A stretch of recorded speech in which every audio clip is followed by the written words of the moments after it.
આ તો ગુજરાતનો માલધારી કહેવાય, આ તો ગુજરાતનો માલધારી કહેવાય. એના વટની વાતો ક્યાંય ના થાય.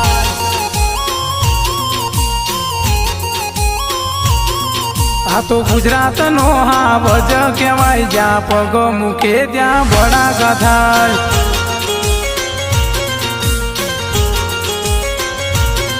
મારે રેવું ઠાકરની ફોજમાં, મારે ફરવું ઠાકરની મોજમાં. મારે રેવું ઠાકરની ફોજમાં, મારે ફરવું ઠાકરની મોજમાં. આ તો ગુજરાતનો માલધારી કહેવાય. એના વટની વાતો ક્યાંય ના થાય.